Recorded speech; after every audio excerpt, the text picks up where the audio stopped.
All right, y'all. So initially, I wasn't even really going to talk about this, but I was like, why the heck not? Okay, why the heck not? All right. So what are we talking about exactly? Well, Toya is denying claims that she wanted to push Quad off of Married to Medicine. So let's get down with the get down. Where are we getting this information from? Well, we're getting it from OK Magazine, courtesy of our friends over at BroChat on Instagram. I had seen this post earlier today and I was like, am I going to talk about this? I don't really know. I mean, because it's an interesting situation to me when you really look at the mechanics of how reality TV in this day and age works and how long it's worked in this regard. What do I mean by that? Let's really get into what was said, right? So during an interview with OK Magazine, Toya basically goes on to state that, the conversation with the ladies in Quad was not about pushing anyone off the show. She says it was really just about having a genuine friendship with someone because once it gets to a place where you have people on the show and they have ulterior motives, it's almost like solvency. Now, when I see the word solvency, for me, I consider myself a wordsmith. I think that you know, I like words. I like wordplay. I like clever wordplay. When we think about the word solvency, it's typically used when it refers to the ability of a company to meet its long-term debts and other financial obligations, right? Solvency is usually looked at as a measure of a company's financial health because it demonstrates a company's ability to manage operations in the foreseeable future. So investors can then use that ratio to analyze a company's solvency. So I don't really understand how she's using it here and in what terms that means.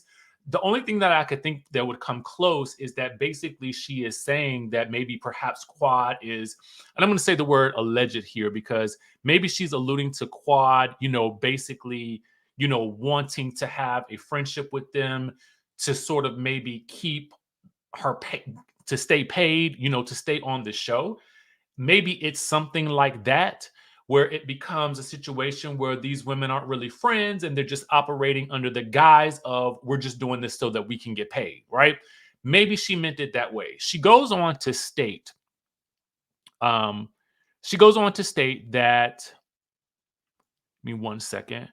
She goes on to state this. She says, I've been the butt of a lot of negativity, even with referring to Quad, even having to explain to my children why someone was who I'm saying is my friend on the show would say that my husband and I have a relationship where I'm not faithful.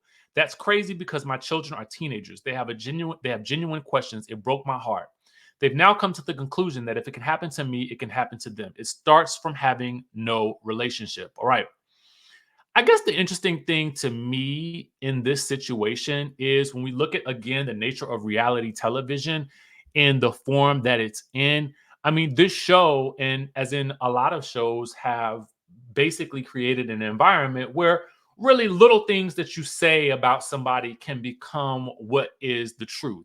Let's take, for instance, this moment right here, for one, right? Are you being a good example with your raggedy, broke ass? Are you leasing houses and leasing cars? Nonsense you can't. Are you being a good example with your raggedy, broke ass? Now, we all remember when Simone said this about Toya, right?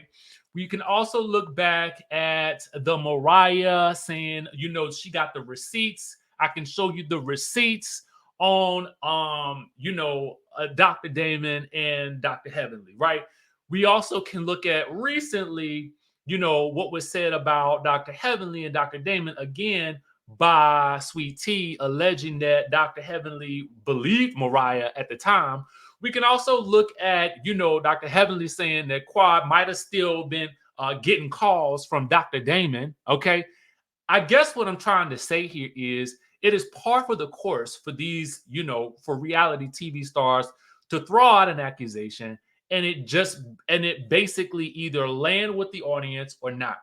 I think for the most part, for me, we talk about a lot of these things that are said on the channel as these things being stuff that's said, and we'll talk about it, right? Do I believe all of those things? Not really. Okay. I really don't. Actually, it's probably more or less that I don't really care, right? I would guarantee you that a lot of the audience probably thinks like that. Now, granted, there's probably a large segment of the audience that doesn't. But in the sense, I guess what I'm saying is this. A lot of these people on these reality TV shows have kids. So I guess, are you explaining everything to them? And if that's the case, my question is, why is Quad held to this particular standard with this particular accusation over everything else? Why did this matter more than anything else that's happened when Anila was also a big party to what was being said about y'all allegedly knowing about this hit being placed on Anila's house, and you and Anila are now friends again, right? I guess my thought is it selective that it regards Quad? I just want to know that. What do y'all think in light of what I'm saying? That's my only question. Because it did kind of feel like we just don't want Quad around. Deuces.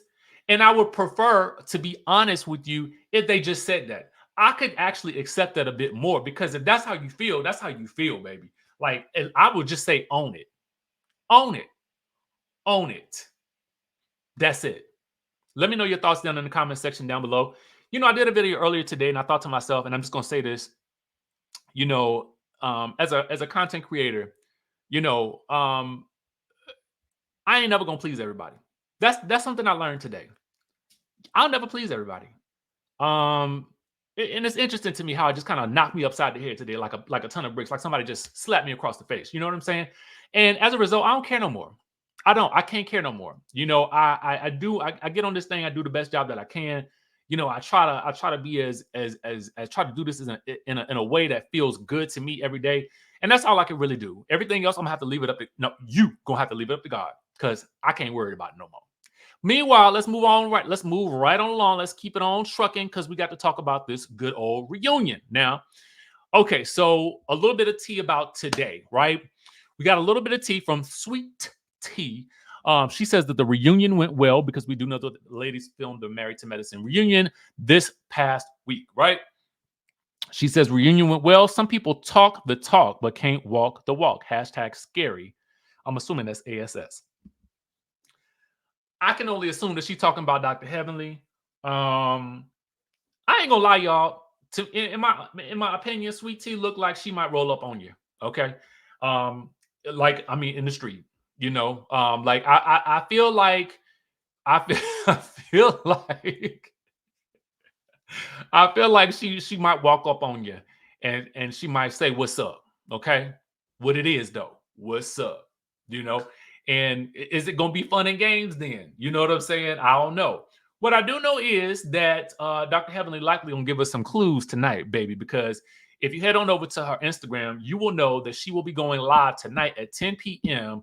with the Carlos King, okay? And they will be doing their recaperization for Married to Medicine tonight, all right? So be sure to tap in tonight at 10 p.m., all right? So there is that, all right? I'll be interested to see that. It's going to be a little bit too much content going on for me tonight. I mean, it does stress me out a little bit, because you got Real Housewives of Potomac, you got Married to the Medicine, you got Watch What Happens Live, and then you got Carlos King and Dr. Heavenly, and then I think the girl's going to be going live probably for Married to Medicine at 9 p.m. And it's just like, it's just stressful. It's just a lot, okay? It's just too much going on. I think it might have been a little scheduling conflict that they had, so they couldn't do it tomorrow night, so they got to do it tonight. Y'all pray for me. All right. Last thing. So for those of you guys who are Belle Collective fans, do y'all follow Selena on the YouTube? If you don't, I'm gonna need you to go ahead and follow Miss Selena Johnson, okay? Because Miss Selena Johnson done did a YouTube video where she is spilling all of the tea, okay? I'll place a link for this video down in the description down below so that you guys can watch it for yourself, where you will get a ton of information about what is going on with this Belle down to the Mississippi. I call her Belle because I'm speaking it into existence at this point, baby. Selena, who was once with JJ, who is now married to Sogucci, aka Shantae.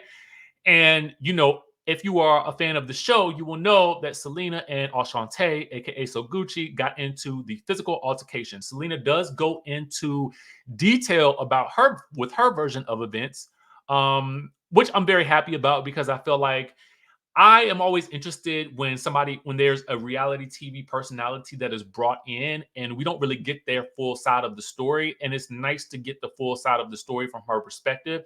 And she goes into detail, baby, about the relationship that she had with JJ. And baby, let me tell you something. There are allegations of the abuse. There's allegations. I mean, she even tells us that when she was with him, she couldn't even have a cell phone, allegedly. Okay. She couldn't even have a cell phone.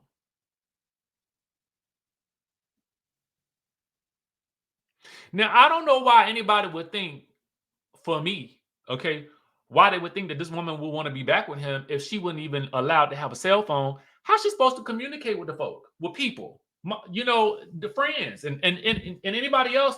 What if the school calling? Shout out to my girl, Toya Faison from the What Else Is Going On podcast, for alerting me to the fact that this was even in existence. Okay. And this is just part one. She goes all into the relationship that she has with Sogucci, Ashante, and the kids. And how Shantae, aka Sogucci, has been, basically kind of like subbing her on, I guess, the X, the Twitter, or whatever like that. And have been also apparently being, kind of rude to her and dismissive of her and her efforts to try to even be nice to her to keep the peace. I think Selena, for her part, has moved on with a new relationship at this point in time, but she definitely goes down into the details about the relationship and the allegations that she listen, y'all got to go see it for yourself. Like, me telling it to you is one thing, because it is so deep and dark for me that it feels like this is a woman who has been trying to protect this man for a very long time based on her account of things. And now she is finally at a point where she is able to tell her story. But as a viewer who's watching it, it almost feels like it's almost tearing her apart to even have to do this, because with it, it is revealing to the world and ugly what she alleges truth about the man that her children have to call father. So in my mind, I imagine this to be the most the hardest mind freak in the world, to have to basically try to protect somebody that has allegedly been abusive to you. Like, that to me is wild. Okay? Wild. Now, of course, everybody has their side. Okay? People always say it's two sides to every story, and then the truth lies somewhere, usually within the middle. Y'all need to watch it for yourselves. This is only part one that's out. Part two will be out, I guess, either tonight or tomorrow. So tap in, tune in, and get turned on, and you can find out the tea from Selena herself.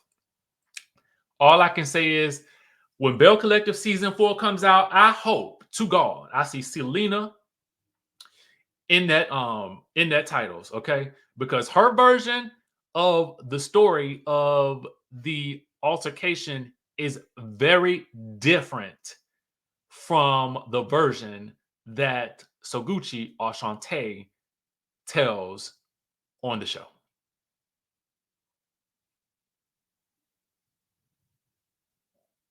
Watch for yourselves. All right.